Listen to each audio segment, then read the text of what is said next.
Hi Grade 2 Bembridge, it's Mrs. Moore. Today I'm going to read to you Chapter 14 in the Miraculous Journey of Edward Tulane. At first, the others thought that Edward was a great good joke. "A rabbit," the hobo said, laughing. "Let's chop him up and put him in the stew pot." Or when Bull sat with Edward carefully balanced on his knee, one of them would call out, "Got yourself a little dolly, Bull?"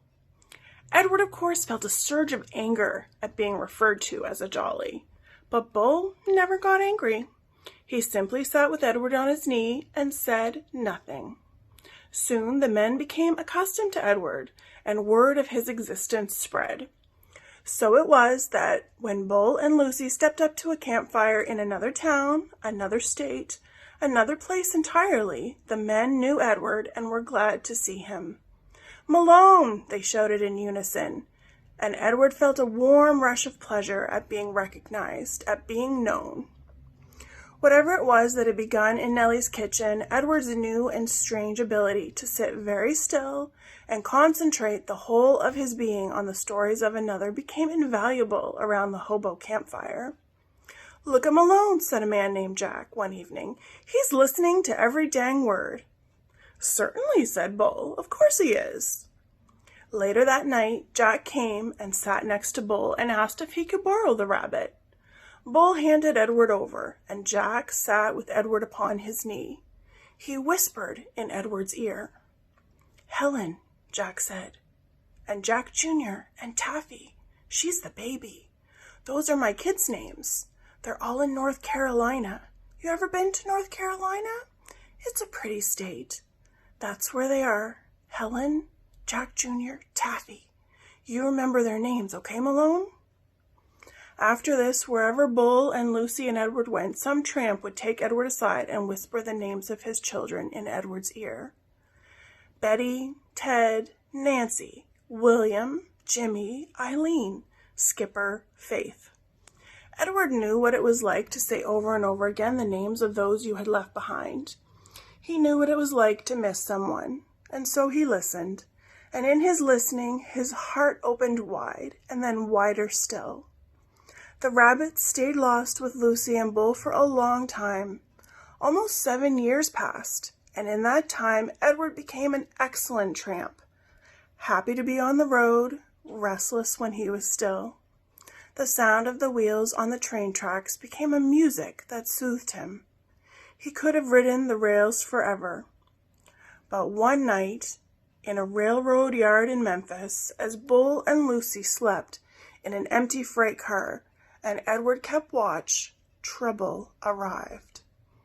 A man entered the freight car and shone a flashlight in Bull's face and then kicked him awake. "You bum," he said, "you dirty bum. I'm sick of you guys sleeping everywhere. This ain't no motel." Bull sat up slowly. Lucy started to bark. "Shut up," said the man. He delivered a swift kick to Lucy's side, and that made her yelp in surprise. All his life, Edward had known what he was. A rabbit made of china, a rabbit with bendable arms and legs and ears. He was bendable, though, only if he was in the hands of another. He could not move himself. And he had never regretted this more deeply than he did that night when he and Bull and Lucy were discovered in the empty rail car. Edward wanted to be able to defend Lucy, but he could do nothing. He could only lie there and wait. "Say something," the man said to Bull. Bull put his hands up in the air. He said, "We are lost." "Lost? Ha! You bet you're lost." And then the man said, "What's this?" And he shone the light on Edward. "That's Malone," said Bull. "What the heck?" said the man. He poked at Edward with the toe of his boot. "Things are out of control. Things are out of hand. Not on my watch. No, sir. Not when I'm in charge." The train suddenly lurched into motion. "No, sir," said the man again. He looked down at Edward. "No free rides for rabbits." He turned and flung open the door of the rail car. And then he turned back with one swift kick. He sent Edward sailing out into the darkness. The rabbit flew through the late spring air. From far behind him, he heard Lucy's anguished howl. "Aroo! Aroo!" she cried. Edward landed with a most alarming thump, and then he tumbled and tumbled and tumbled down a long, dirty hill. When he finally stopped moving, he was on his back, staring up at the night sky. The world was silent. He could not hear Lucy. He could not hear the train. Edward looked up at the stars. He started to say the names of the constellations, but then he stopped. Bull, his heart said. Lucy. How many times, Edward wondered, would he have to leave without getting the chance to say goodbye? A lone cricket started up a song. Edward listened. Something deep inside him ached.